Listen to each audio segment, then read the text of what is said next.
Hello farmers and farm-curious folks. Welcome to Enterprise Budgets for Small-Scale Farms. This is Kristen with Young Agrarians, and I manage our BC Business Mentorship Network, which is a project that connects new farmers with a mentor to help them develop the business skills for operating a financially viable farm. I really want to thank you all for taking the time to focus on growing your farm business management skills. New and young farmers are being called into ecological agriculture for countless inspiring reasons, despite the fact that there are more skills than ever that have to be mastered in order to run a successful farm. Regrettably, business management tends to get put on the back burner when farmers are just getting started. However, we know that by actively managing your business, it can have positive, tangible benefits on your farm's bottom line. So thank you for your commitment to learning and for participating here today. I want to thank Kwantlen Polytechnic University's Institute for Sustainable Food Systems for collaborating with us to spread this knowledge, and also Vancouver Urban Farming Society for their communication support and spreading the word about this event. Next up, I want to introduce our awesome presenters. Caroline Chu coordinates the Richmond Farm School program, is a new farmer in her second year of business, and is also a member of a canning cooperative giving new life to ugly veggies. Ermias Afewerki was a research associate with KPU and was instrumental in developing this set of enterprise budgets. He's now working with the BC Ministry of Agriculture as a research analyst, and we are so grateful to have them both here with us today to present their work. Great. Thank you once again for everyone. So this presentation was prepared in coordination with the Young Agrarians and the Institute for Sustainable Food Systems, which is under the umbrella of Kwantlen Polytechnic University in British Columbia. Today, Caroline and myself will be presenting. So the goal of this workshop is to get you familiarized with an enterprise budget.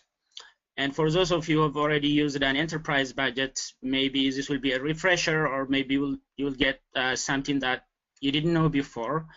Another goal here is to show you how to use ISFS Dynamic Enterprise Budget worksheets for your own farm operation. So I hope you will be able to do both by the end of the workshop. So in part one, we'll talk about why you need enterprise budget, and in this section we'll discuss, what an enterprise budget is, and we'll discuss the application of enterprise budget. In another topic, we'll talk about, the difference between economic and cash enterprise budgets. Also discuss the components of an enterprise budget, which are revenue, variable cost, and fixed costs. And then we'll briefly talk about what we mean by sensitivity analysis. The second part of the presentation is to show you how to use ISFS enterprise budgets. We'll describe how ISFS enterprise budgets were developed, also discuss some of the findings, not everything, but some of our findings I'll show you today.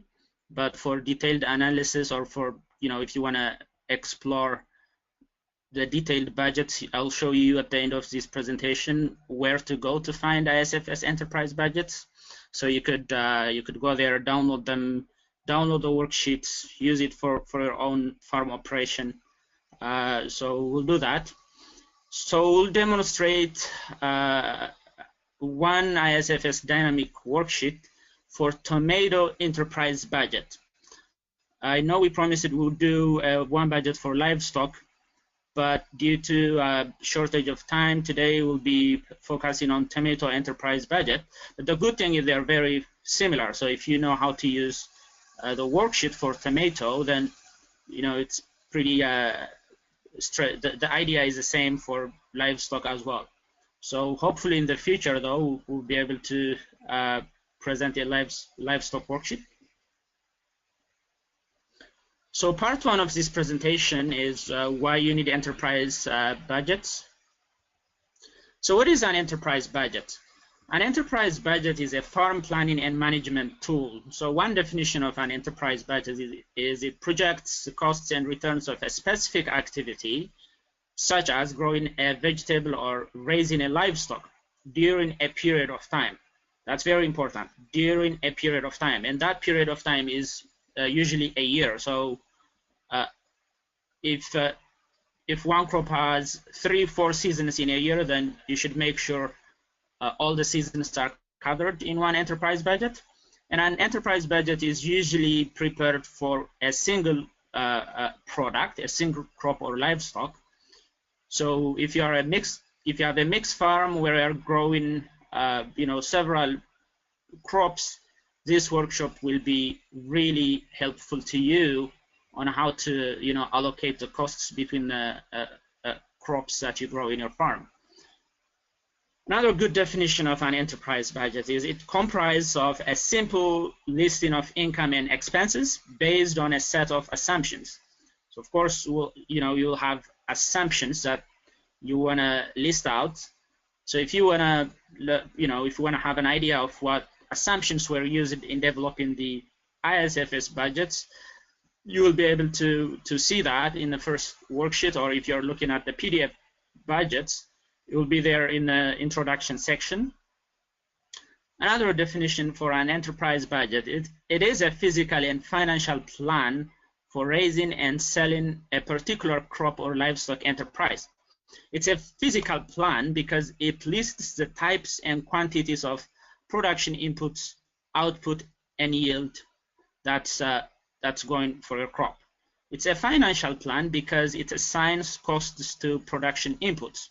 So this will make more sense as we progress through the presentation today. We have a polling question here for you. So Christine, if you could take over. Yeah.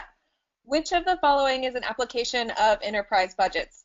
Financing a farm business, pricing a product, changing production practice, changing a product mix, or all of the above?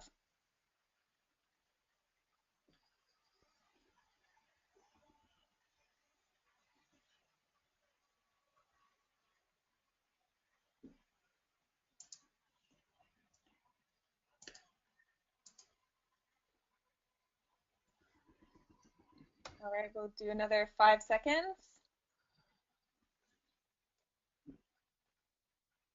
Okay.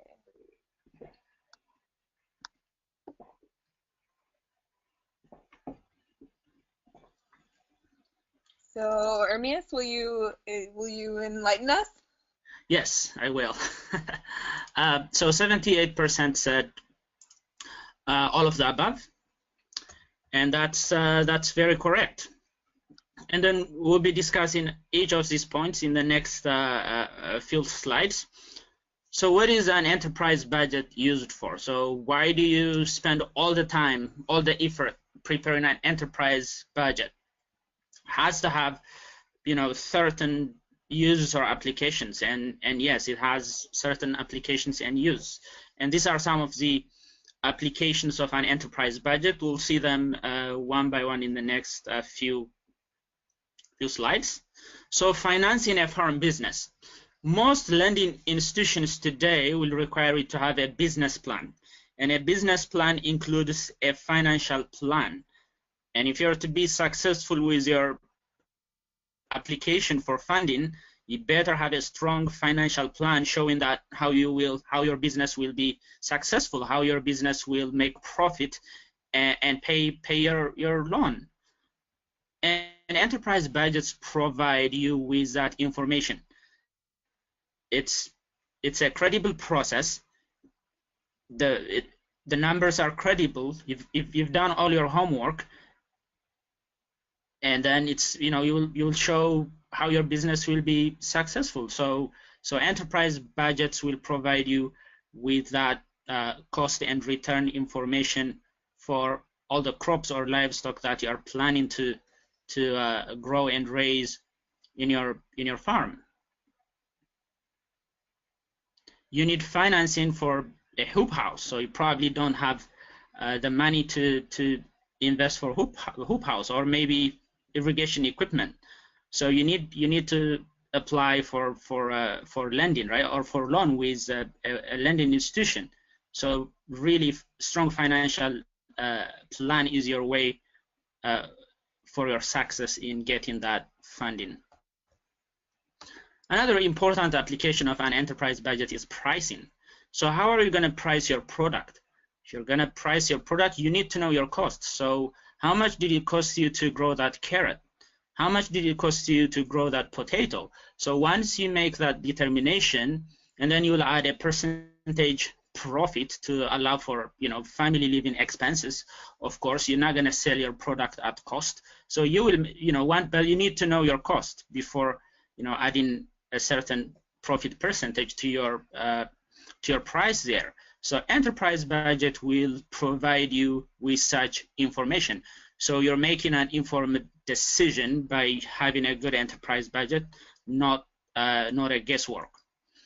But we should also remember that pricing depends on competition. If your neighbor farmers have a lower price than you after you've done all the proper procedure in determining your costs for a crop, and then you've assigned or you've decided on a percentage profit that you will get. If you're still finding your prices are too high compared to your neighboring farmers or your competitors, then you can use an enterprise budget to change your product mix, or maybe change your production practice. So how do you use an enterprise budget to change your product in practice or change your product mix? Those are two other applications of an enterprise budget. So changing production practice. So in our definition for an enterprise budget, we said that an enterprise budget lists income and costs of production of growing a certain crop or raising a livestock, right? So you will be able to track expenses and revenues for a particular crop. You'll be able to determine where key costs are occurring. Is it labor that's very expensive for you, or is it that tractor you bought this year? So you'll be able to compare average cost with other farmers as well. And then you can calculate break-even prices and break-even yield. We will talk about what we mean by break-even prices and break-even yield in later slides. So this is a really good application of an enterprise budget. You could also use enterprise budgets to change a product mix. You could compare profitability and labor use among various crops or livestock that is in your farm. And then you could, using this information, you could allocate more resources to profitable crops or livestock.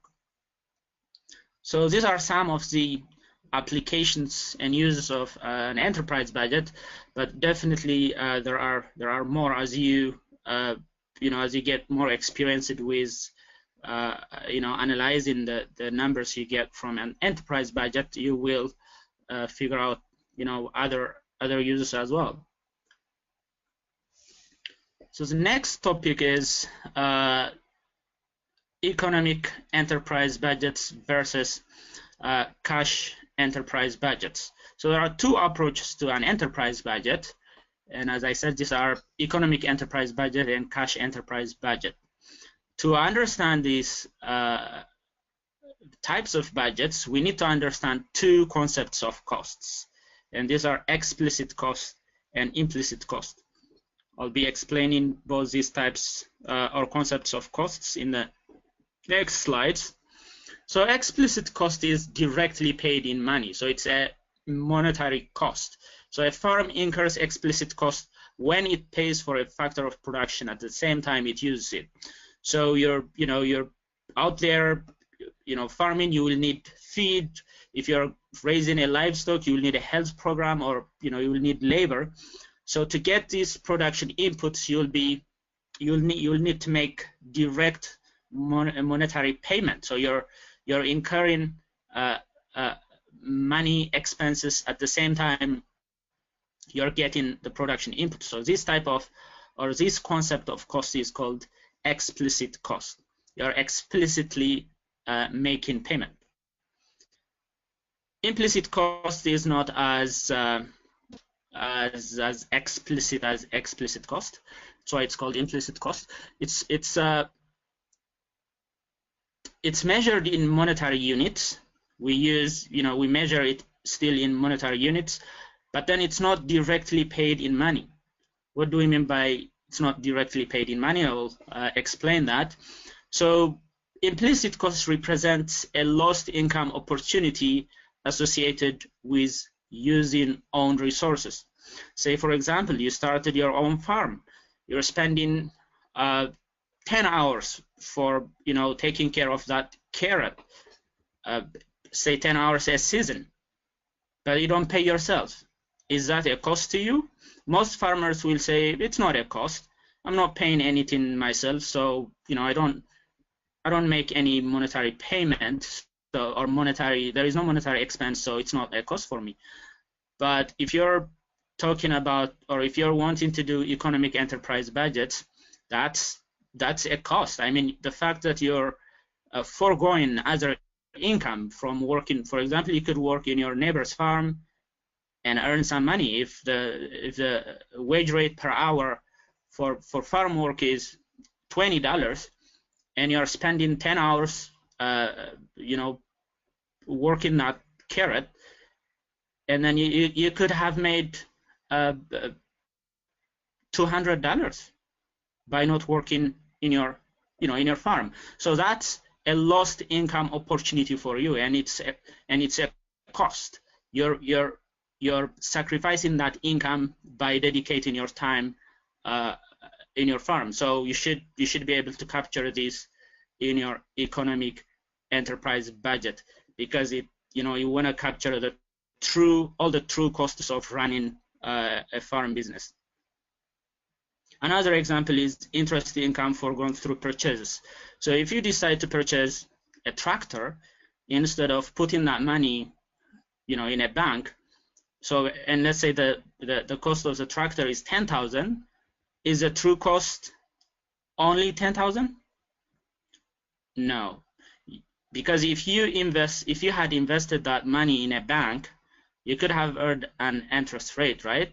5% or 10%, and then after a year it will definitely be more than 10,000 if you've invested 10,000.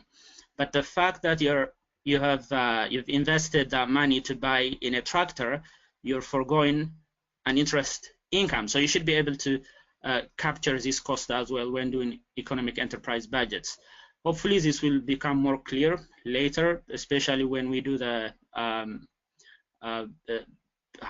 when I demonstrate using the dynamic worksheets. So economic enterprise budgets include both explicit and implicit cost. However, if you're wanting to do just cash enterprise budgets, then you don't need to worry about implicit costs. It just includes explicit costs. So if you're doing cash enterprise budget, you would not include the foregone or the lost income opportunity or the foregone interest income.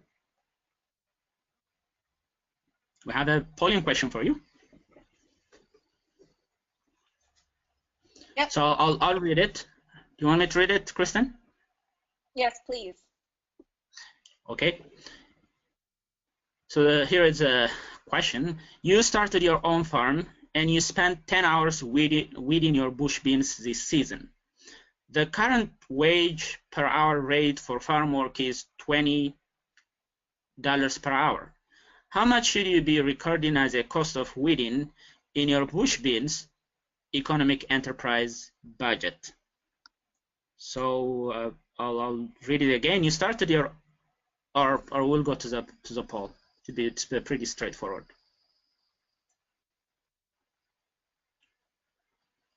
Okay, Kristen? Yep, we've got it launched. We'll give it another 5 seconds. Okay.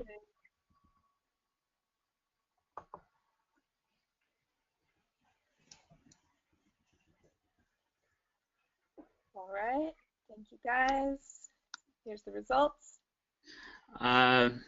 Perfect. So yes, the correct answer is $200. So they explained in the slides earlier. So just because you're not paying yourself does not mean it's not costing you. It's costing you because you're foregoing an income opportunity which you could have earned by working somewhere else. So ISFS enterprise budgets, are they cash enterprise budgets or economic enterprise budgets? They are economic enterprise budgets, and the benefit of that is these budgets cover all expected costs of running a farm business. So they cover the true costs of running a farm business. We're including both implicit and explicit cost. So and then it will give you a better picture of cost and returns if you're wanting to decide to farm, right? If you're interested in cash enterprise budgets, it's easy to prepare out of economic enterprise budgets. You simply remove all implicit costs from the economic enterprise budget.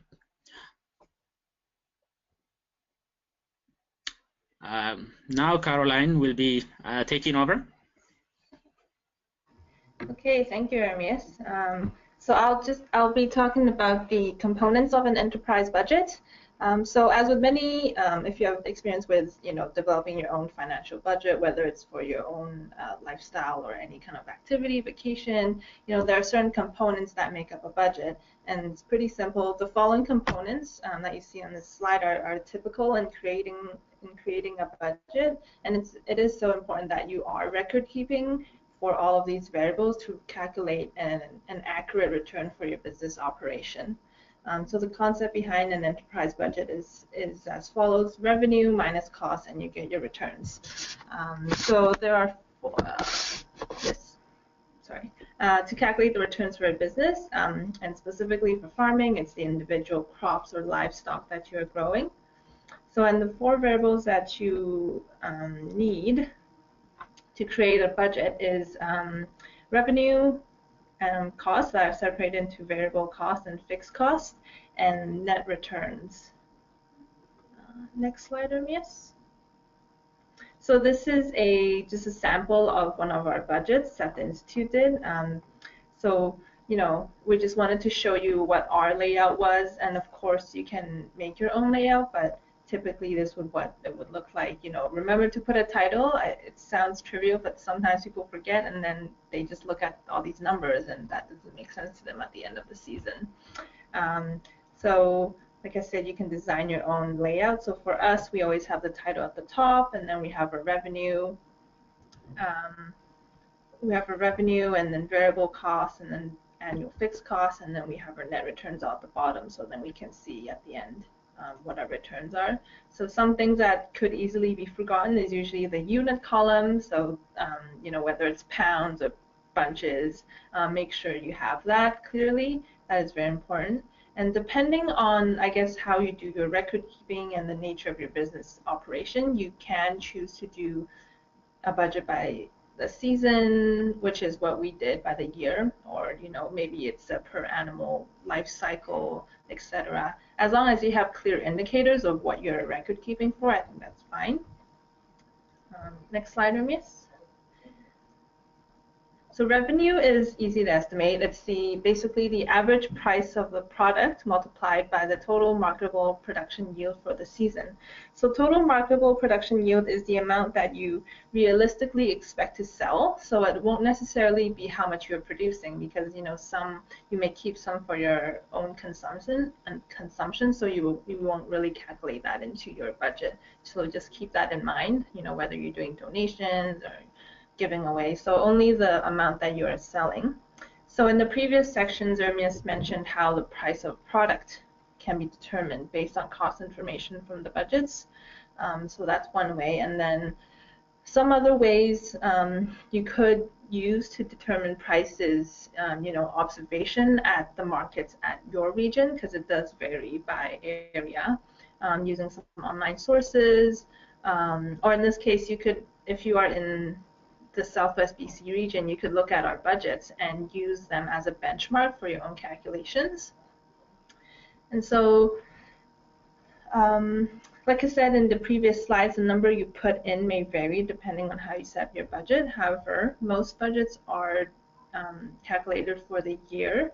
So if you do have a product that is harvested several times throughout the year, make sure to include, like the yield should be inclusive of all harvests. One thing that could vary would be maybe prices for the same crop that could be different throughout the year. You know, maybe in the spring or fall and summer, the prices are different. So I would suggest, I mean, you could either use an average price if it's not too drastic of a difference, or you can have just different, like 2 lines of revenue for different prices. So just make sure, though, to include all the harvests for the year. Next slide. Second is the variable cost. So as the name suggests, it's the costs associated with inputs that vary depending on the level of production. So simply put, if we are increasing production of veggies in the short run, typically for one season, then we would need more of certain inputs. So these are the costs that change with the production level.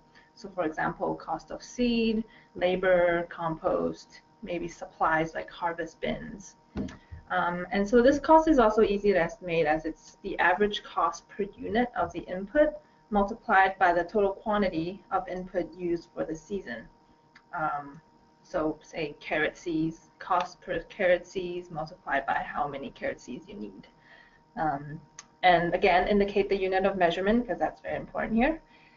So again, prices, I guess if you have made these purchases before, then hopefully you already have these prices so you can put in your budgets. Otherwise, if you're estimating, again, you can use other enterprise budgets. There are quite a few here.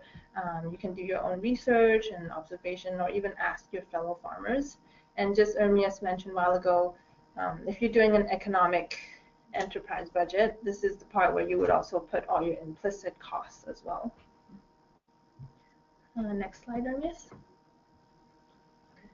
So fixed inputs, it's the cost that's associated with inputs that do not change with the level of production, so also known as fixed assets. So most assets, this would include most assets that have a useful life of more than a year. So example, tractor, irrigation equipment, land, or like the installation of a walk-in cooler, etc. So typically these items won't change with a incremental change in production level. So for example, it's possible to increase production to a certain level in the short run without needing to buy another tractor. However, of course, if your operation is investing in a significant scaling up operation, or changing like the production significantly, then this will of course change your fixed assets, and you will have to readjust your budgets for that. Next slide, Ermias. Okay. Yeah, so Ermias will take on from here. All right. Thank you for that explanation, Caroline. So I'll continue on fixed assets. One other characteristics of fixed assets is that when you buy them, you incur a lump sum cost. What that means is you will pay for the asset J, but you will be using the asset not just for this year, but for several years, right? So you cannot like include all the cost of the tractor in just the year you bought the tractor, right? So you need to annualize the cost, which means you need to distribute the cost of the tractor throughout its useful life. So how do we do that? So so this is the formula that we use, and I'll be explaining it in some detail in later slides. So we need to estimate the annualized fixed cost for each asset, and the formula is depreciation plus interest. So if you just take note of the terms here, we'll be explaining them. So depreciation expense measures the loss of value of an asset over time. So as the name indicates, as you use the the asset, the tractor, its value will depreciate over time, and that depreciation value is considered as that depreciation value plus the interest rate is considered as annual cost. Why are we including the interest here?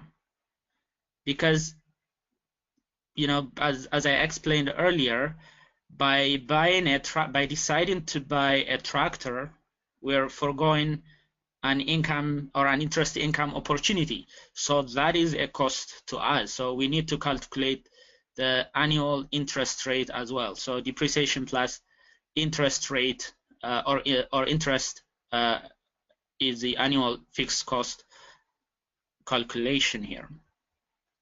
So there are different methods to calculate depreciation expense. So there is a straight line depreciation method. There is a sum of the year's digits method. There is a double declining balance method. But today we'll be talking about straight line depreciation method only. It's the simplest method, and it just uniformly distributes the cost of the tractor or cost of the fixed asset throughout the life of the asset. So to do straight line depreciation method, you need the following information. You need the purchase price of the asset, in this case the tractor.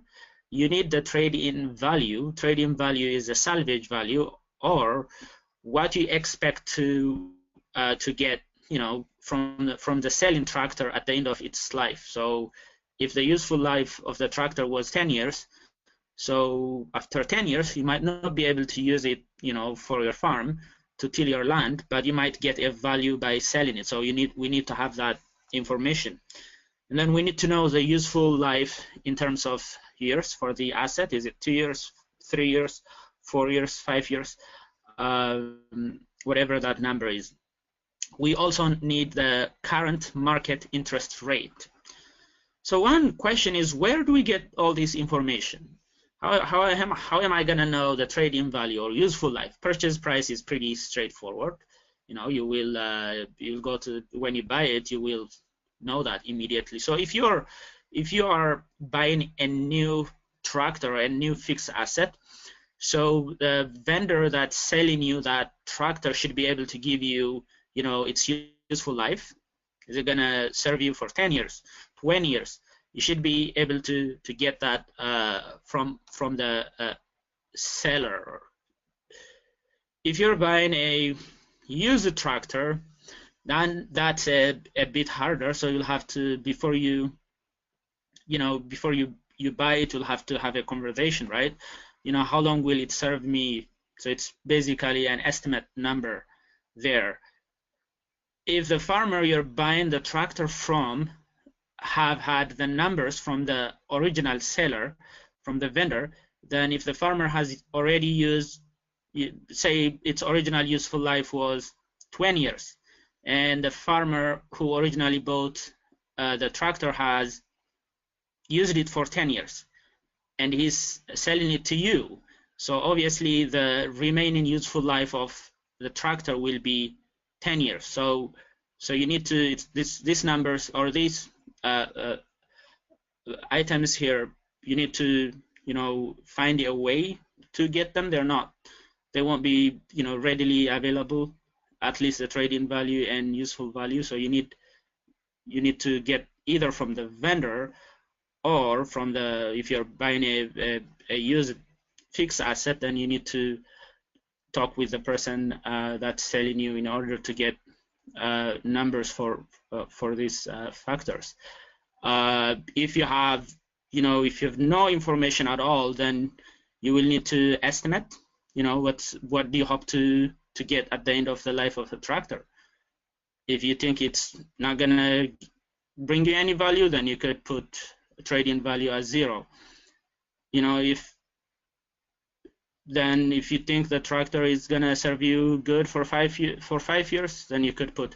So you'd start with a number that's close to that's most accurate, and that is the number that you get from the vendor. But if you don't have that, then you need to go you need to do your own estimation basically. So basically what I'm trying to say is you need these 4 parameters here to calculate the straight line or to calculate depreciation expense using the straight line method. So here is the formula. Depreciation expense is purchase price minus trade-in value over useful life in number of years. You don't need to remember this formula, though if you're using our dynamic worksheets that I will demonstrate later, you won't need to remember this formula, but it's good to understand what's going on the background of the budgets.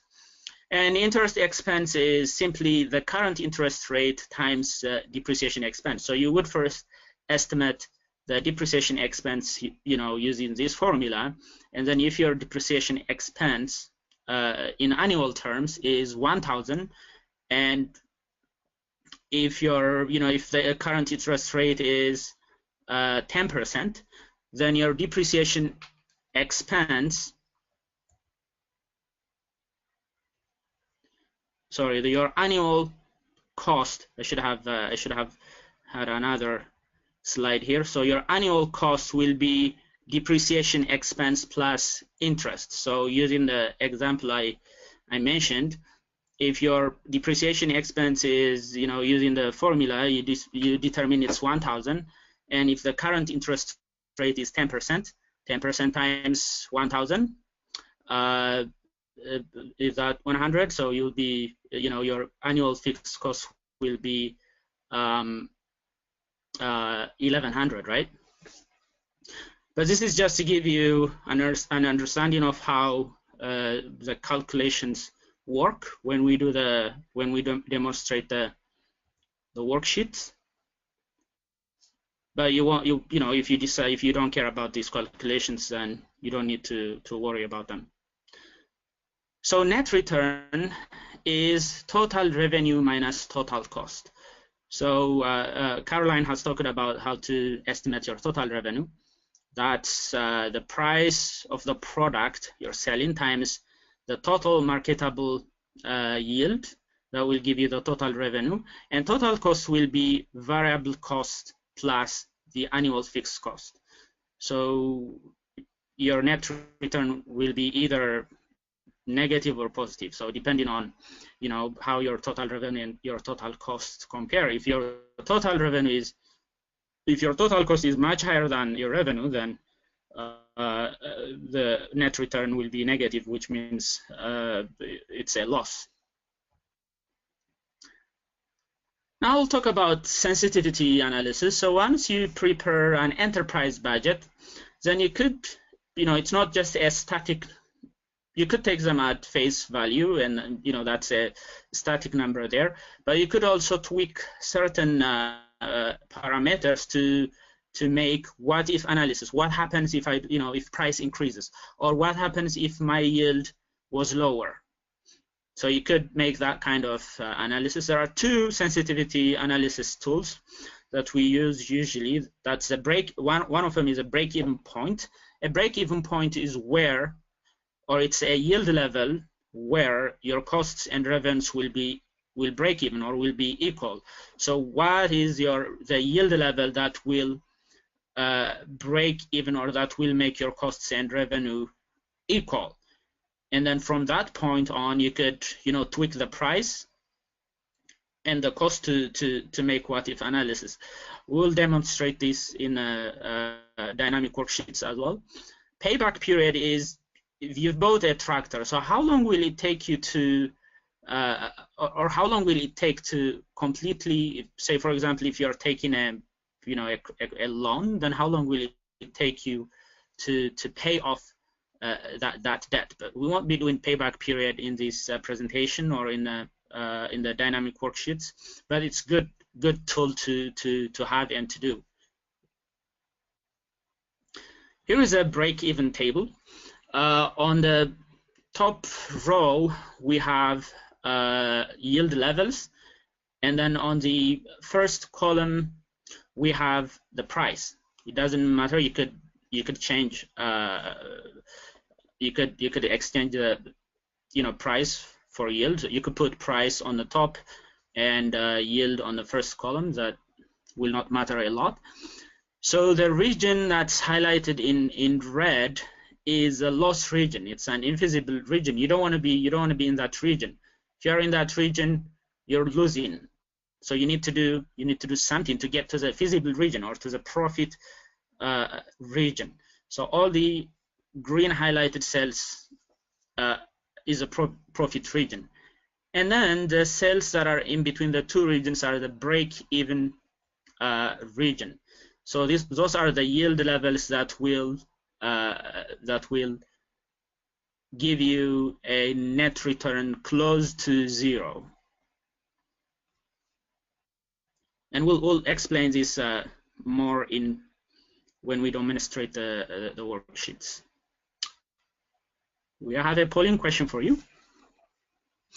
So which of the following transactions or activity involves fixed inputs or fixed costs? A, buying tomato seedlings. B, buying fence for your farm that has a useful life of 10 years. So the fence has useful life of 10 years. And then C, hiring farm workers. Kristen? All right, launching the poll. I added a couple other options. None of the above or all of the above, just to help you think a little more critically.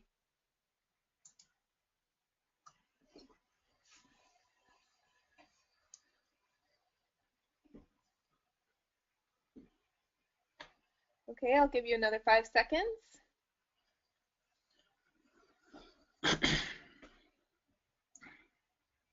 All right, closing the poll. Here's the results.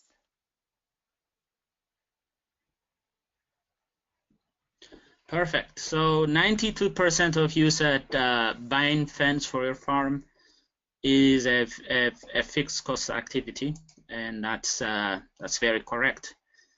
Thank you. Can you tell us why hiring farm workers is not?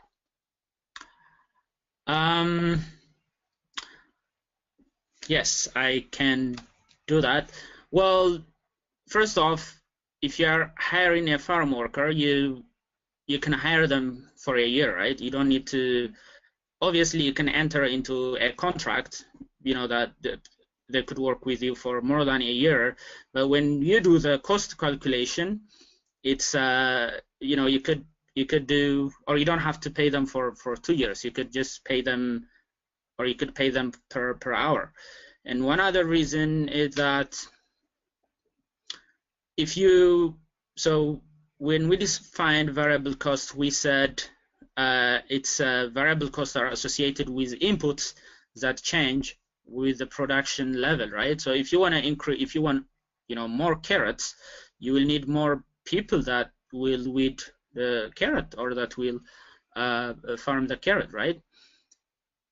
So, yeah. So for that reason, it's a variable cost, not a fixed cost. Caroline, if you wanna add anything here, anything I missed? No, I think that's right. Yeah, it's a variable cost as it could change depending on your production level, I think. So yeah. Yeah. Thank you, guys. So we're done with part 1 and part 2. We'll talk about how to use ISFS enterprise budgets.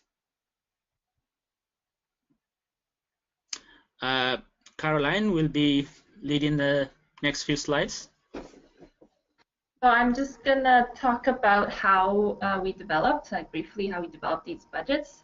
So these budgets were actually developed in 2013 to 2014 when we received a grant from Van City to do these budgets. So our focus region was Southwest BC, and so to come up with these budgets, we had to decide on 30 crops that were suitable for growing in this region, and we had both crop and livestock products. So we decided on 30 products, 20 vegetables, 3 specialty crops, 3 fruits, and 4 livestock products. If you want an extensive list of exactly what it is, Ermias will go through the website with you in the later slides. So we actually had to drop hazelnut, which was part of the specialty crops, and then we actually dropped all our fruit budgets, which was apple, plum, and pears, due to insufficient data. We did do the focus groups to get this information, but upon analyzing the results, we realized that the data that we had was just not enough, so we decided not to publish the budgets for these guys. And so we were left with 26 budgets. Next slide. So this is to briefly show you which areas we mean by Southwest BC. So it's Metro Vancouver, Fraser Valley, Squamish, Lillooet, Sunshine Coast, Powell River, and the traditional territories of Coast Salish people. We decided to aggregate these regions because they share similar topography, plant and animal life, and human culture. We didn't want to just use simply geographical or political areas to define by lines on a map, so we wanted to include all these different elements. Next slide. Can I add a few points here, yeah. Caroline? So when you're looking at our ISFS enterprise budgets, those ones that are on a PDF budget, they will tell you, how much it will cost to grow a carrot, for example, or how much revenue you will get from growing carrot, right? So those numbers that you get or that you see there will represent this region only. So you cannot take those numbers and apply it in a different region, because depending on the type of soil, the climate, your carrot yield might be a lot higher than what you see in the enterprise budgets, or maybe a lot lower than what you see in the enterprise budgets. So I just wanted to stress that those ISFS enterprise budgets that are published represent this region only. You could use them as a guide, but you cannot take them at face value. If you are outside this region, you can use the dynamic Excel worksheets though to estimate your own cost and revenue for the crop that you are growing, or for the livestock that you're raising. Great. Good.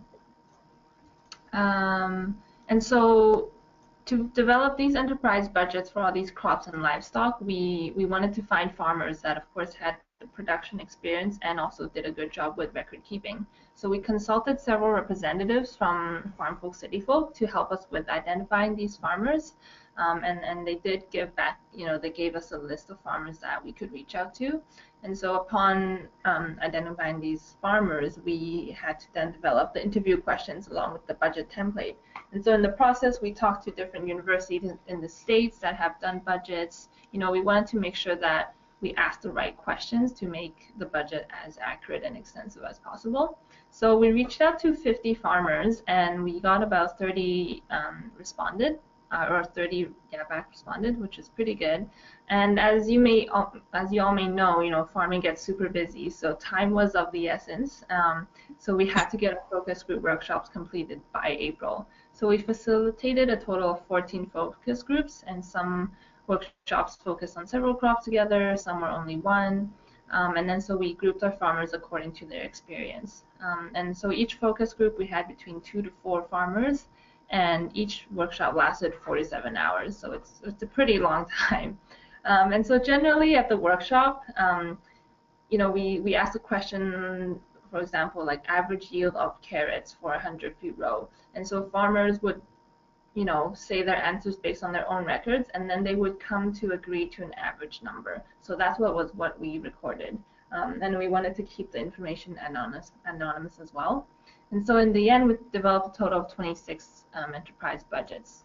And so just as a side note, I think the great thing that came out of this, on top of these budgets, of course, was that the farmers got together and they were so open and transparent with sharing the information. So in the process of sharing, they also talked to each other about different production methods and shared their experience with each other. So I think generally it was a great kind of knowledge transfer initiative. So now Ermias will summarize the findings from these budgets. Thank you, Caroline. So I'll speak of a few points from the results of the ISFS enterprise budgets. So these are the 20 crops that we developed enterprise budgets for. So the light blue bars show variable cost, and the orange bars show fixed cost. And this is a percentage distribution between variable cost and fixed cost.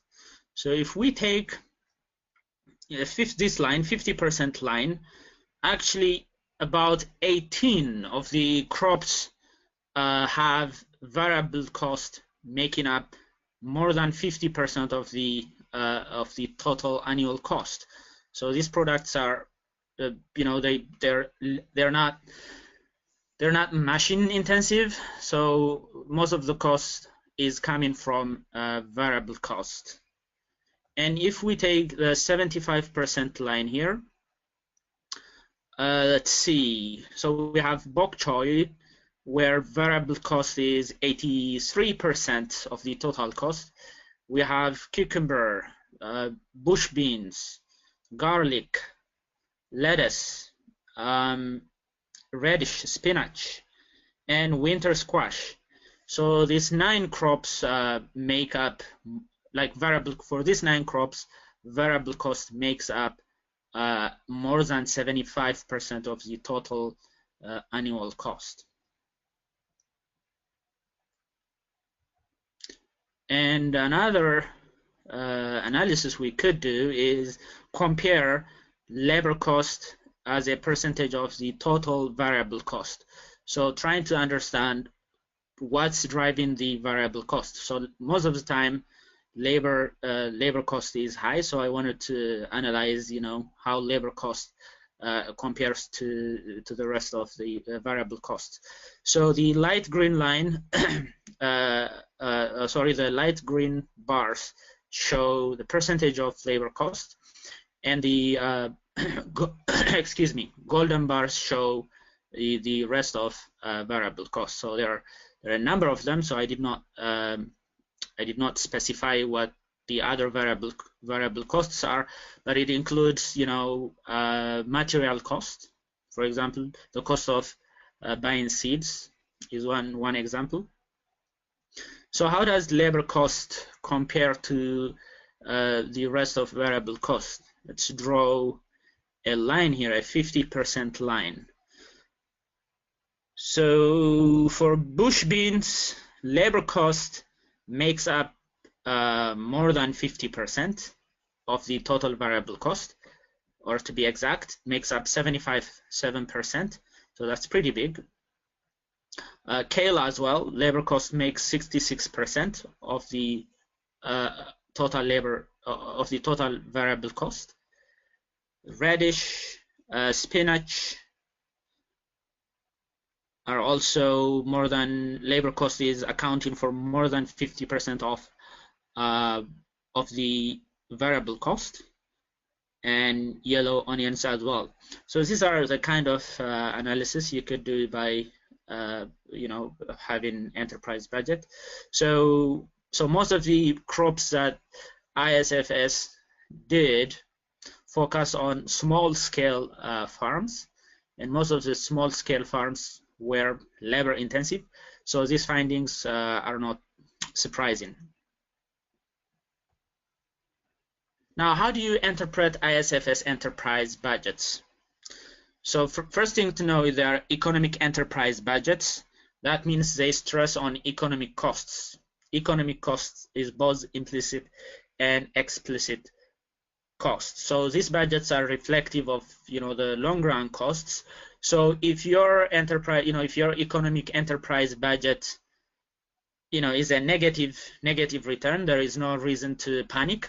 So if included implicit costs, so that may be driving your costs too high. So it's good to be making positive economic profit in the long run, but in the short run, cash wise, maybe your economic return is, or your return is not negative. So if you've excluded implicit cost, you might be getting a positive economic return.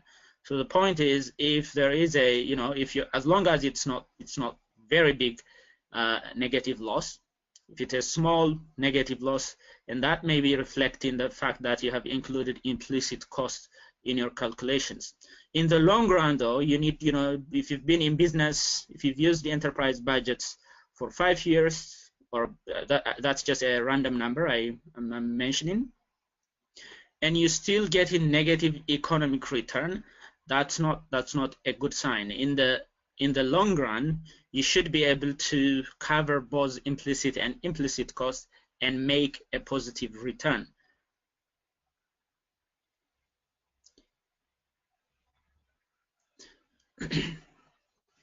So finally, before we go to the dynamic worksheets, I want to talk about record keeping. So without good record keeping, enterprise budget is not possible. It's impossible. So a good record keeping is the foundation of enterprise budgets. So what do we mean by record keeping? So you need to track your hours that you're spending in your farm for each crop. So I recommend you do it on a daily basis. Most farmers do it in the evening. So you should be recording the time that you're spending, in your, or if you have employees, the time that you and your employees are spending in your farm on a per crop basis. So if today you spent 10 hours or maybe 4 hours weeding your bush beans, then you need to record that. You need to save it. So when it's time to do your enterprise budgets at the end of the year, then you have everything recorded, and then you'll be able to use those numbers to put in the dynamic worksheet and do your enterprise budgets. You need to save receipts as well. If you're receipts when you buy seeds, you need to save the receipt for that. Any cost that anything that you're buying for your farm, you need to save the receipt. And if you're buying machinery, you need to get the useful life and the salvage value for that machinery, because you will need it when you use worksheets in estimating annual fixed cost. And finally, it's good to have a worksheet. We have not designed a record keeping worksheet, but I know that's of interest. So I don't know, sometime in the future we'll have that worksheet to help you record your hours and your cost on a daily basis. If you can do it on your own, it's recommended that you have a worksheet to make your life easier in recording. Or you could, if you're not fan of using Microsoft Excel worksheets, you could do it on an agenda book as well. But at the end of the day, we need to be keeping our records, because enterprise budgets without records are meaningless. So now I'll show you how to go to the enterprise budgets for the Institute for Sustainable Food Systems, which is part of Kwantlen Polytechnic University. So this is a website. It's www.kpu.ca/ISFS/enterprise-budgets. I don't know if there is, but we'll be sharing the link, or you could Google KPU enterprise budgets. I will click on this link, and then we'll be exiting a PowerPoint presentation.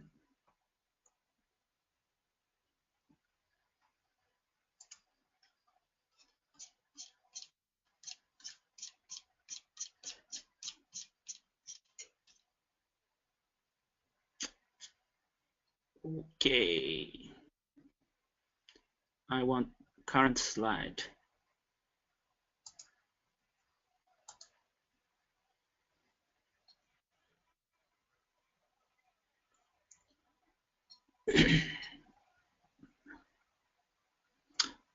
So this is where you will find ISFS enterprise budgets.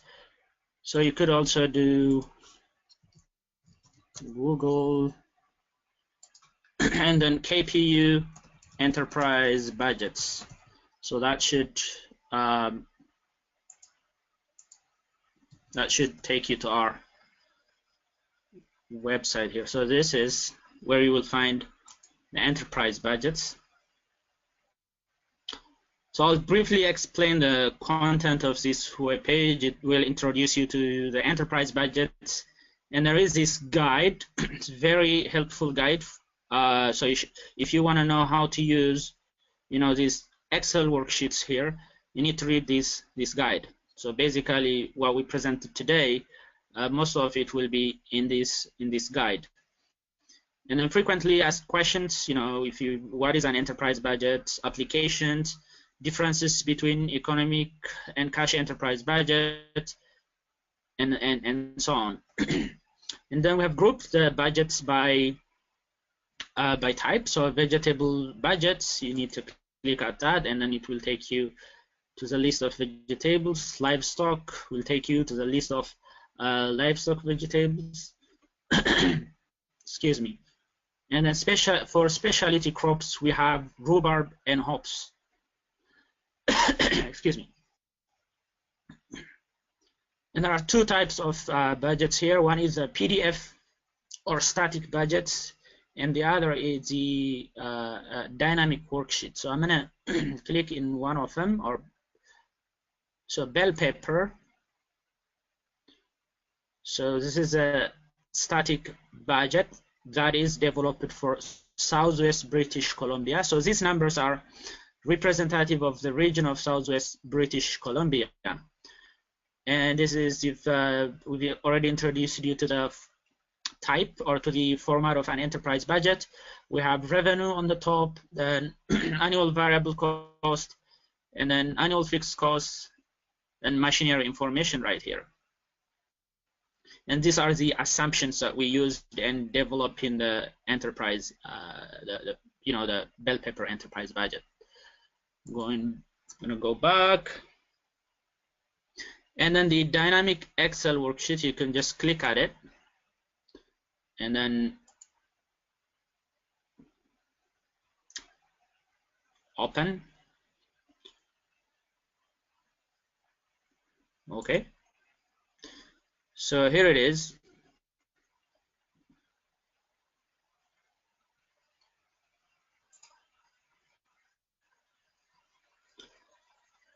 So you probably won't need the, if you're wanting to use this for your own farm operation, you probably won't need the first worksheet.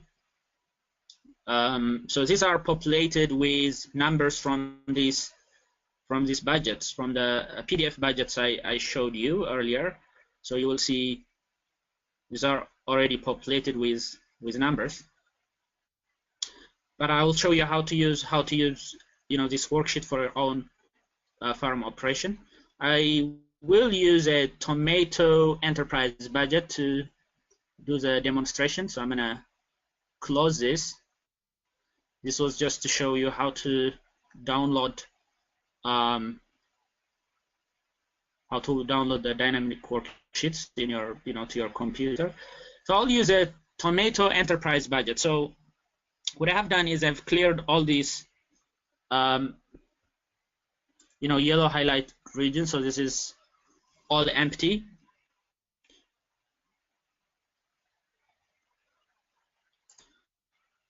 So I will describe the worksheets again. So this is a tomato enterprise budget. The first worksheet is description. You won't need that for your own farm, so you can ignore that. This is a enterprise, like the final outcome of the enterprise budget. You won't be able to do any edits in this page. It's locked. So this page or this enterprise budget will be the result of the numbers that you put in the yellow highlight worksheet. So if it's a yellow highlight, that means you need to input numbers there. And then when you complete inputting numbers there, this budget will be ready for you. So you can print it out or save it as a PDF so that you have a static enterprise budget for your own farm. So this worksheet right here, you need to, some of it is locked because you know, that would be a standard standard description. But wherever it's yellow highlighted, you need to, you know, you need to provide numbers, or you need to provide information. Not all the yellow highlighted spaces need to be filled out, but whatever information you have. If you're using machinery, then you need to fill that out. If you're using equipment and tools, you need to fill this out. If you're using irrigation system, you need to fill this out. Same with building and shelter. So you know, and you will be able to do this if you've kept records of your farm activities. So we'll show you how to, you know, how to import or how to use the information that you kept in your books, use it in this, or put it in this worksheet to get an enterprise budget for the crop that you want to analyze. The next worksheet here is the material cost worksheet. So similarly, we will be putting information here. The next worksheet is annual field equipment and labor time. And this worksheet will record time for operational activities. If you're preparing land, if you're, you know, we'll be recording the hours in this worksheet. This is a marketing fee. You probably won't need this, but I'll briefly describe it, because marketing fee is huge for small scale farmers that are selling their products in farmers markets. So I'll briefly explain that as well. And then this worksheet right here is where we enter your revenue. You know, we'll be putting yield, unit, and per unit price, how much we are selling our product. And this green highlighted worksheet here is an analysis. It's a sensitivity analysis, which I will also explain when I input the numbers. So let's start inputting some numbers to demonstrate how this should be populated. Right now we have zeros and no values, so it's basically empty. You cannot hope to use this, so you need to provide it with numbers in this worksheet to get your enterprise budget for whatever product that is. So if it's tomato, it will say tomato here. I'll show you later. But right now it's not. It's just saying enterprise budget. We don't even know the acre, Southwest British Columbia. So that you won't be able to change, but you could, you know, if you're printing it, you could cross it out. But you will get the, you know, the useful information here, like return over variable cost, return over fixed cost for your own farm operation. So let's start providing information. So I'm going to open the tomato cost information here. So let's say this is our record keeping book. So this is where we have kept our record.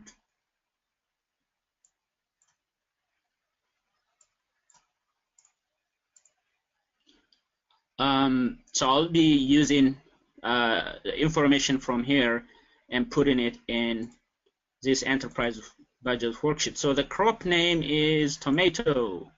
So I'll type in tomato over here. And then the total cultivated area is 3.85 acres. So the size of my whole farm is 3.85 acres. For you, it could be 4, 5, 1, 2, whatever farmland size you own. And then this enterprise budget is for long season crops. Long season crops have you know, a longer growing season, 8 months, 7 months, and these short season crops have a growing season of 3 months or even less. We'll be providing that information as well. And then long season crop area, the area that's growing long season crops such as tomato, bell pepper, and other crops is, what is it, 0.25 acres. This information will be really helpful when we estimate the annual fixed cost for machinery. And the tomato cultivated area is 0.07 acres, and these are all in acres. So if you use a metric system, you will need to change them into the imperial system. So now, upon providing the total cultivated area, long season crop area, and tomato cultivated area, these are all acres, the crop area or tomato, and the crop in this case is tomato, in terms of square feet is 3,000, so it has done the calculation for us. It's 3,049. And how many beds will this be when we change it to, or actually, and this is a standard measurement. The bed size we're calling, or when we do analysis right here, if we are going to be able to compare across crops, so one of our crops is 0.07 acres, other crop could be 1 acre, 3 acres. So we won't be able to compare across crops if we only analyze by the actual crop area. So we need to have a per 100 bed or per 100 feet bed analysis. So that's why, and then we'll be able to compare, hey, carrot will cost me this much, per 100 feet bed, and then bush beans will cost me this much per 100 feet bed. So you need to you can make that kind of analysis if you standardize the bed size over here. So we're analyzing 100 feet or 100 feet long by 4 feet wide bed, and the total area is 400 square feet, which is basically 100 times 4. So the number of beds, 400 square feet beds, will have about 8 of them if the total crop area, or if the total tomato area is 3,049 square feet, and if all our bed sizes are 100 feet by 4 feet, and then the total number of beds that we have for tomato will be 8. And the interest rate, current interest rate is 5%. That could change. So if it's 1%, then we can do it 1%. But for our purpose, we'll put 5%.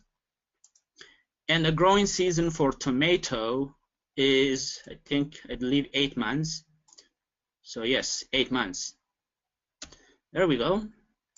That is a crucial information about farm and about the crop that we are hoping to prepare enterprise budget for. So now this should be updated. So now it will say tomato enterprise budget. I showed you earlier it didn't say tomato. It didn't say 0.07 acre. But now when we provide that information over here, it gets updated. So as we provide information in these worksheets, this budget will keep getting updated. So we're in the fixed cost and overhead charges worksheet. So what machinery are we using? So I'll use from my book over here. So tractor, just gonna type that in. So tractor, and then type 25 horsepower. Purchase price $23,000. Trade-in value 0, no trade-in value. Useful life, it's about 20 years. And then the next fixed asset is roto tiller. So these are fixed assets that our farm has, right? We have these assets in the whole of our farm. So that's 48 inch size, and the cost is 4,000. Trade-in value is 0. Useful life is 15. Sorry, there is another information that we need to fill out. This section, yellow highlighted. If it's green highlighted, then it's locked. You won't be able to make changes. Like the calculation is being done for you, so you don't need to worry about that. So annual repair and maintenance for our tractor is 0. It could be different for you. Insurance is 0. We don't pay insurance for our tractor. So I'll go back to rototiller. So 4,000 purchase price, trading value 0. That's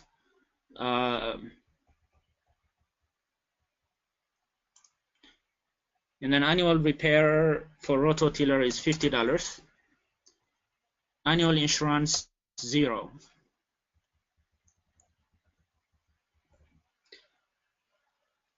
Next one is disc. It's a used disc, and the cost is 3,000. Useful life, trade-in value nothing. Useful life 30 years. No annual repair and maintenance cost, no insurance. So we'll leave that as that. Manure spreader. I'm typing this information from my book that I have been recording throughout the year. So this is a summary for the whole year. So how to do record keeping we're not discussing in the presentation today, but enterprise budget will be based on our on the record that we kept for our farm. Manure spreader is used and costs $4,000. And this is the lump sum value. So this is the amount we pay when we buy these fixed assets, and we're putting extra information as trade-in value and useful life. So the worksheet will calculate the annual cost for us. I will show you how it will do that once I complete filling out this information. Sprayer is used, and it's $5,000. No trade-in value. So basically, at the end of its useful life, which is 10 years, we don't hope to get anything from it, from selling it. Delivery van is Isuzu. We have Isuzu 2002 for our farm. So we use this delivery van to deliver our products to farmers market, let's say. We bought it for $24,000. Salvage value is 0, and it will be used for 15 years. So after 15 years, its salvage value will be 0. And then annual repair and maintenance will be spending $1,500, or we spent $1,500 for that year in annual repair and maintenance. And then insurance, we pay $1,000 for that year.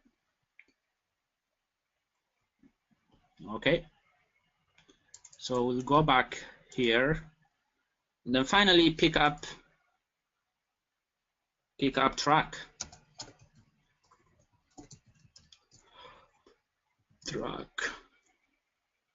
It's used, 8,000. 0 trade-in value. Useful life is 15 years. And then 1,000 in repair and maintenance that we spent for that year. and then 1,000 annual insurance. So that's it. That's all the machinery we have in our farm.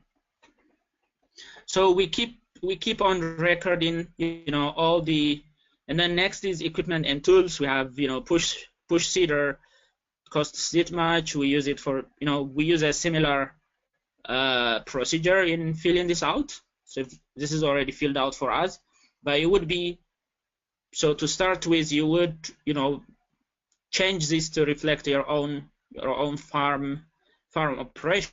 So under machinery, you would record your own machinery information. Under equipment and tools, you put your own, information over here.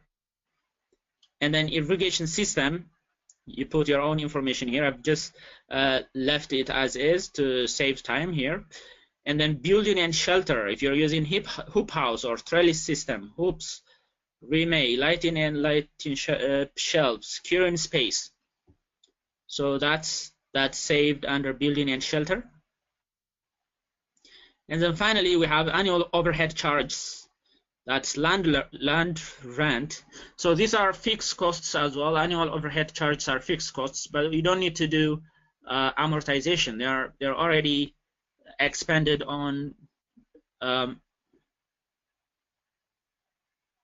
So for example, land rent, you don't need to increase production. Your landlord will not care how much you produce on that land. So it's a fixed cost, but TNC pay it on an annual basis. It's called, you don't need amortization, so it's called an overhead charge. The same for electricity. Your electricity or water bill, well, it depends on what crops you are growing really, but the generic electricity and water use will be remaining constant, regardless of how much you are producing.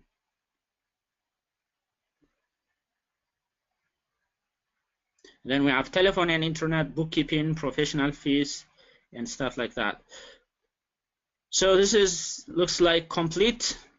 So before we move on, so we need to do one more thing. So we've filled out all the information here for our fixed asset, and we need to determine how we are using the fixed asset, for tomato. So tractor, are we using tractor for tomato? In this case, no. So we're not using it in tomato. So we'll say not used in tomato. So the fixed asset percentage use will be 0 over here. So if you say I'm not using I have it in my farm, but I'm not using it for tomato. So the annual fixed cost for tractor will be 0. What about rototiller? We're using it in the whole farm. So we're not specifically using it for tomato, but we're using in the total cultivated area. So we'll pick that selection. So we're using it in total cultivated area. This, are we using it in our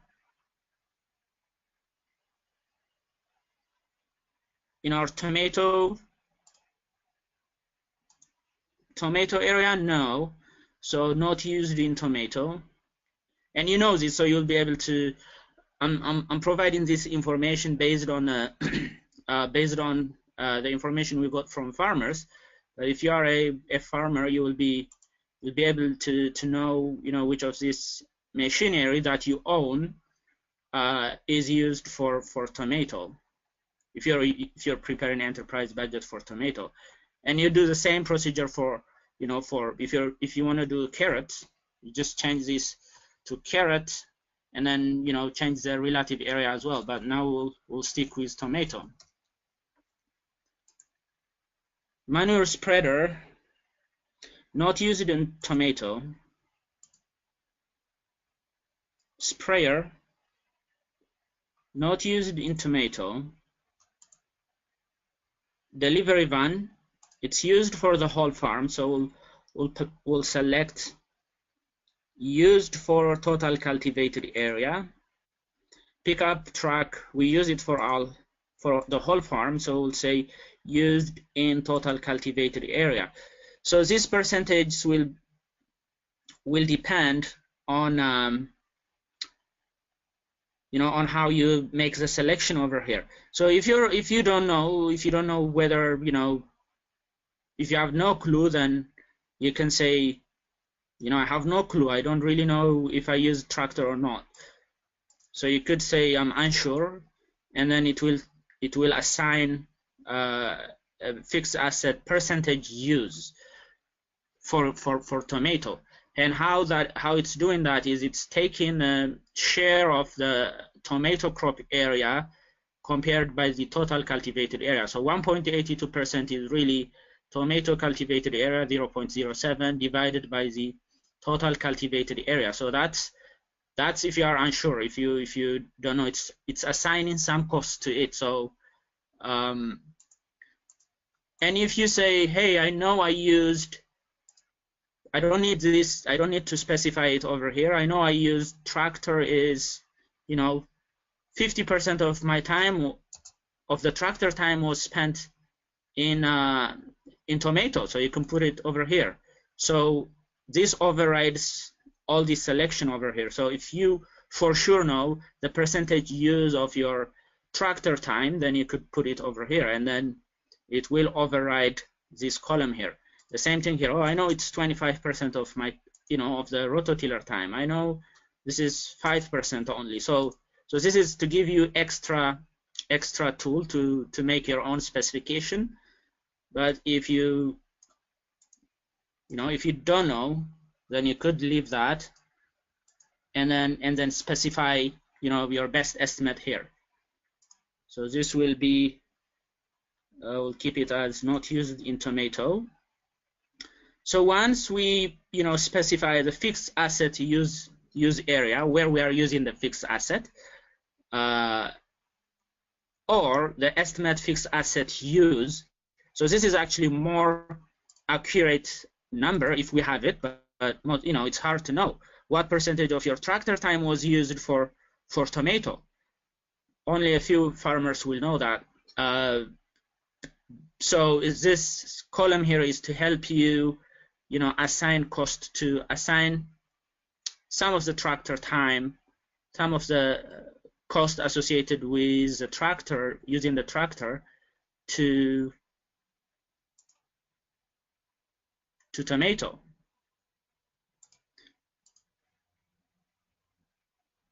And this is if we're in a mixed farm situation. If we're only growing tomato in 3.5 acres, so we could put 3.5 over here, and this will be 100%.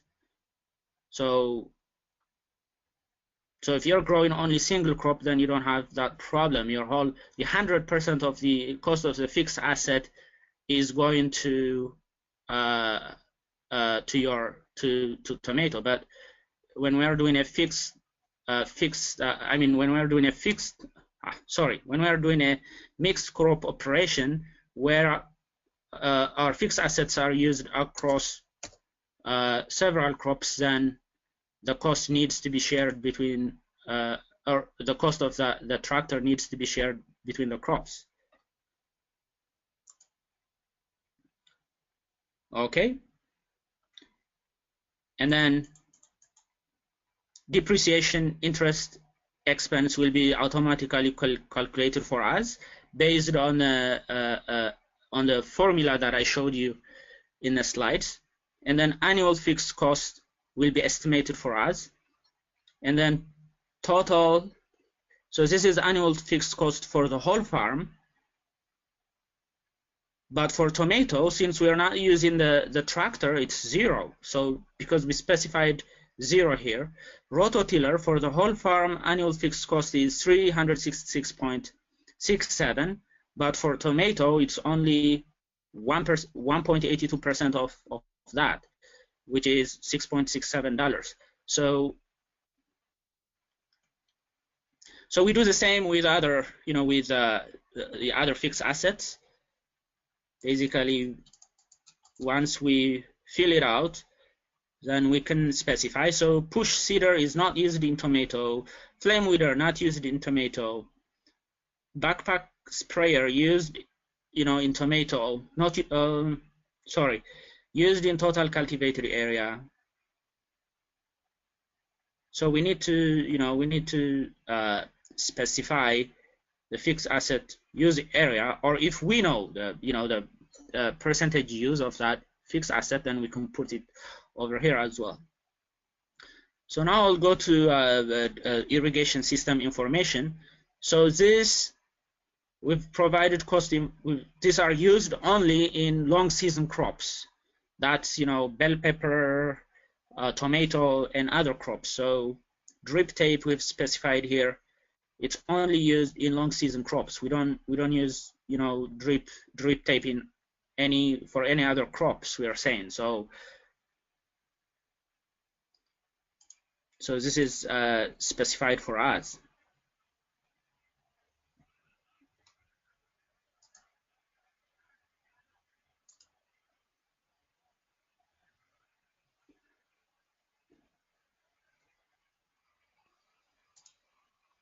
Okay.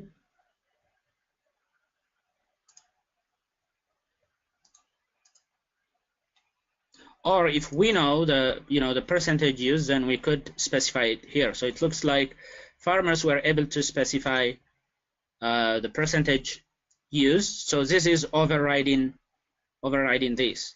But if you know it's used in long season crops, but you don't know exactly how that cost is spread out, across the long season crops, you could leave this empty, and then the calculation will be done for you. But for now, we'll keep what the farmers provided. And the same thing here. The fixed cost that's associated or that's attributed to tomato will be estimated over here. And then finally, we have hoop house, trellis system, blah, blah. So in the interest of time, this is a similar procedure that you use. I'm not going to mention this. I'll go to material cost next. So here, the crop is already specified as tomato, so it's directly copying it from here. So we don't need to put information over here. So seeds and plants, we have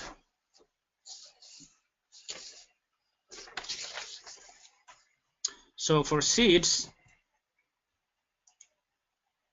we're spending 1,000. The unit is plants, that's 1,000 plants. And the cost per plant is 0.04. And then we're compost.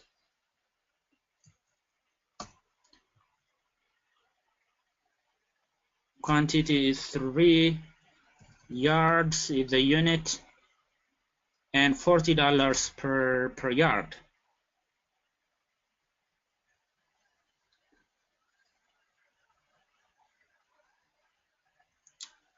Sorry, we need to put compost in a different.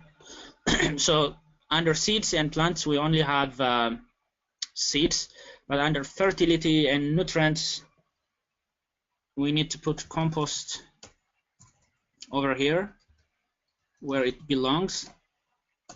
So I'll clear these.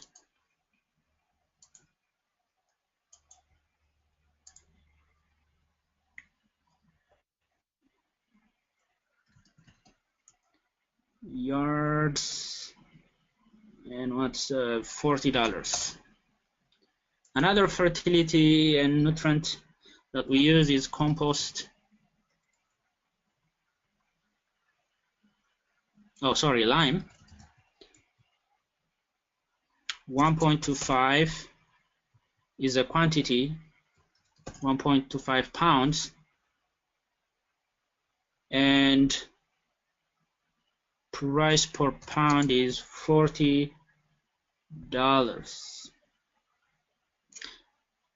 Under other materials, we have compost tea, which is 100 pounds, 0.05 per pound. Protein mix, 1 protein mix for $18. Trays, we have 10 trays, $1.20 each.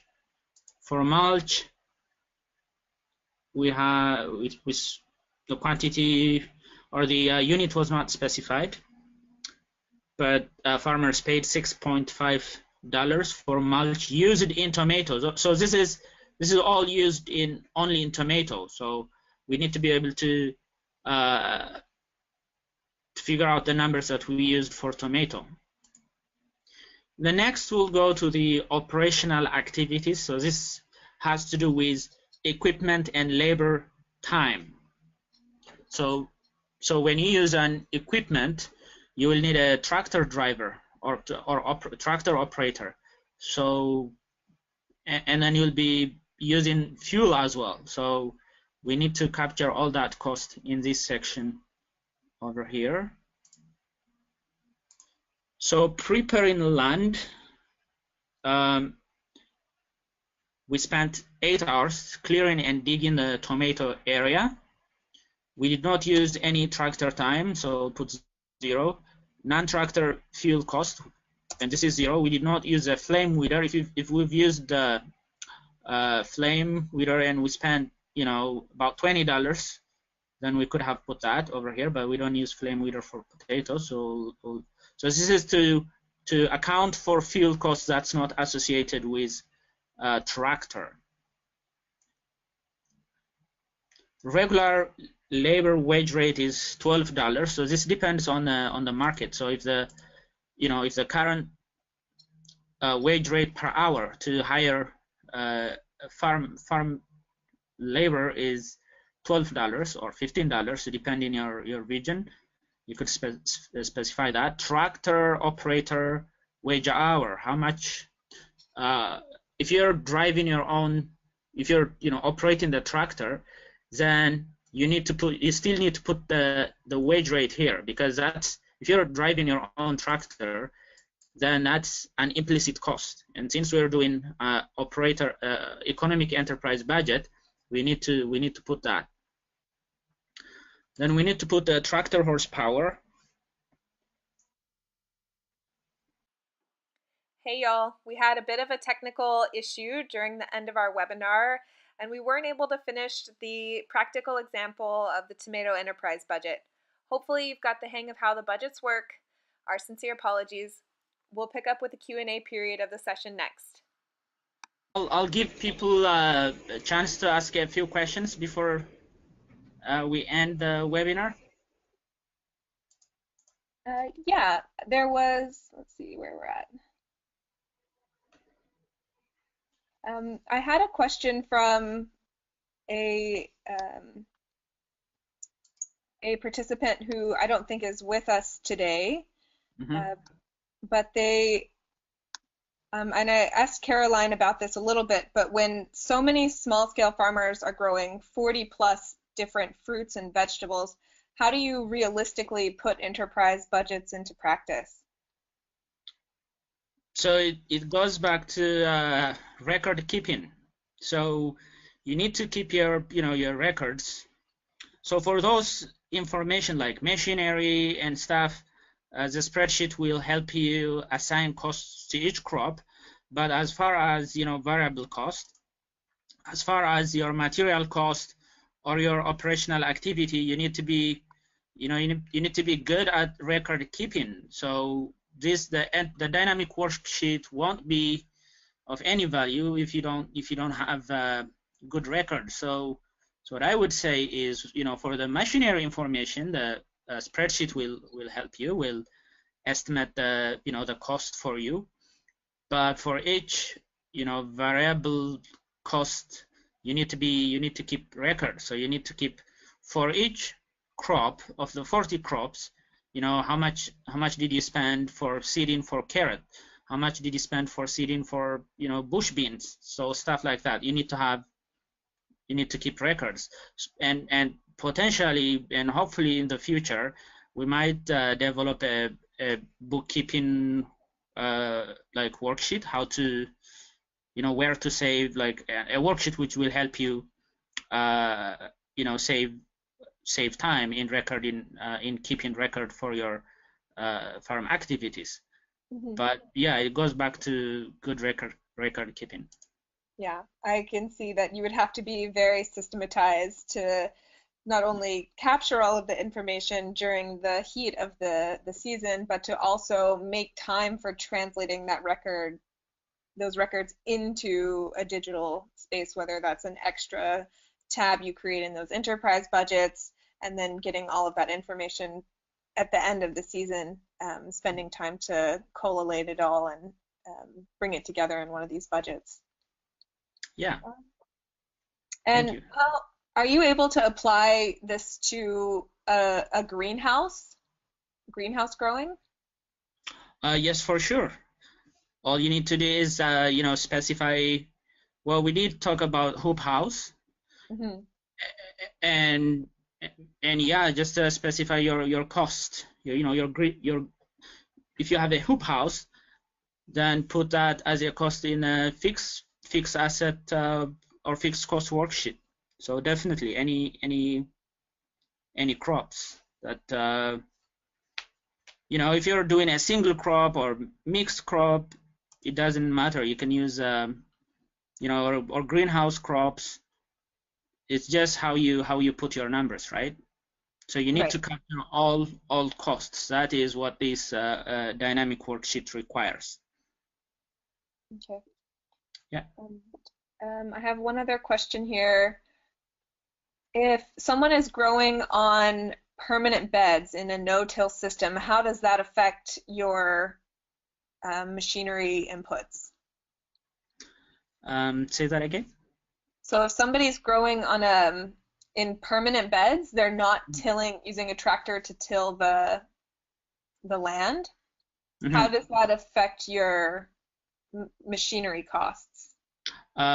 So we talked about it here. So tractor, we're not using tractor. So we say over here we need to specify it. So it's not used in tomato. So it's assigning it 0 value, right? So whatever machinery you are using for that crop, you will be able to specify here. But if you're not using it for that crop, then you say not use it in tomato, right? So the fixed asset use percentage will be 0 over here. And if it's 0, then your tractor, the cost of using tractor will not go to tomato because you're not using it for tomato. Mm-hmm. Yeah. And you would just extend that across your entire series of enterprise budgets if you're not Yeah. using tractor for anything. Yes. Or if you don't have a tractor, why include it here? Maybe not. Maybe delete it. Maybe not include it here. Mm-hmm. Yeah. And And then then what I would recommend is once you complete your worksheet, you could save it as save as, say for example, Young Agrarians. Oh, can people see my screen? no, we're not sharing it right now. I think that was contributing to how slow your Okay. internet was. Okay, so I'll just verbally mention it. So save it as tomato enterprise budget for 2016 or 2015. So naming, so you'd have 40 budgets like that for a single year. So so that will help you distinguish between the enterprise budgets for different crops that you grow in your farm. Mm-hmm. Yeah. And I hope that the participants don't feel daunted by the amount of information they're looking at having to bring together, but just consider, maybe do this for your top 5 most profitable crops this year, what you think is profitable, the top 5 crops. And then next year, you'll already have all of the information in these enterprise budgets. You can update and change some of the figures to get a more current reflection, and then take on the next 5 crops. So, you don't have to do all 40 in one year necessarily, but Very true. Yeah. taking it in a couple of more realistic stages that match your, the time commitment you have to this, is maybe a better way to try and get a handle on this information. For sure, for sure. Yeah, you don't have, I second that. Thank you for mentioning that, Kristen. And also just that, like, over time, you'll figure out a really efficient system for your own record keeping as well. There's so many, I guess, apps or, whatever method works for you. So it is a good way to start small and then figure out what really works for you in a very time efficient manner, and then carry on like that for all your other crops. Yeah, and Caroline, can you speak to any other record-keeping programs that you suggest or have used that are working in conjunction with tracking the information for enterprise budgets? Well, personally, I mean, I have a smartphone, and there are a couple apps on there that I do. I'm also figuring out which one works best for me. There are a couple apps that is good because you can create your own system, or even actually, if you do have a smartphone, you can even just use Google Sheet on your phone and then do it that way, which would be like very simple and straightforward. I'm a fan of using the phone on the farm just because it's easy. I mean, I always lose my notebook, so that's what I would not prefer. And you mentioned another app. Is there an app specific to veggie growing that you're using, or are you just using, an open Google Sheet document to track this information? There's this database called Memento database. It's a free app on any smartphone. You can download it, and it's not specific to farming, but the good thing is you can make your own, what do you call it, like data collecting system. So and then it syncs with your Google Sheets, so you can do it on your phone, and then you can just sync directly onto your computer. So that's what I've been using. Yeah. That's a great idea. Mm-hmm. So with that, I think we'll wrap it up. Ernie, do you have any final thoughts or words for us? Well, I just thank you very much for spending your time with us today. I hope you found the presentation today helpful. I hope you'll be able to use these dynamic enterprise budgets for your farm, or be able to develop your own dynamic enterprise budget. But it's really, I want to stress, it's really good to keep record and so that you'll have an enterprise budget to make informed decisions about your farm. And making informed decisions about your farm is a way to success. So when we did the workshops, right, to collect data, farmers were most of the time making were depending on guesswork. So they don't have the tools to make informed decisions. But you need to make time for that, to be able to to use the tools that are out there and make informed decision about your farm. That's all I want to say. Thank you very much, everyone, for attending the workshop. I hope you found it helpful. Yeah. Thank you, Ermia. Sorry, just to quickly add to that, if you don't do your own enterprise budget, because as we said, it does take a lot of work, just even comparing your own production to the enterprise budgets is very useful, because it can be set as a benchmark. And if you have your costs are significantly higher than our budgets, and if you're in the same region, you can take a look at maybe why that's happening. Maybe there's some areas that you're not being very efficient, so it's a good benchmark for you to compare to your own operation. Yeah, that's a great thought. Thank you, Caroline. So Ermias, Caroline, this has been a really awesome presentation, and it's great to hear the breakdown of why and when and how to use enterprise budgets to benefit farm business management. And we're really grateful to have you both here to present today. A huge thank you to everyone who attended the webinar. Just want to let you know that a recording will be available starting tomorrow.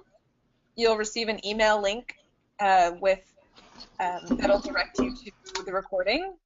And I think we'll also get up a blog post on the YA website with the recording and some of the information that we've gone over today, as well as the helpful question and answers that we've drawn here in the end. So we will let you go.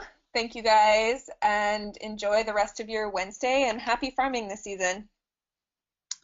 Thank you, everyone. Thank you. Have a great Thank day. you. Bye. Bye.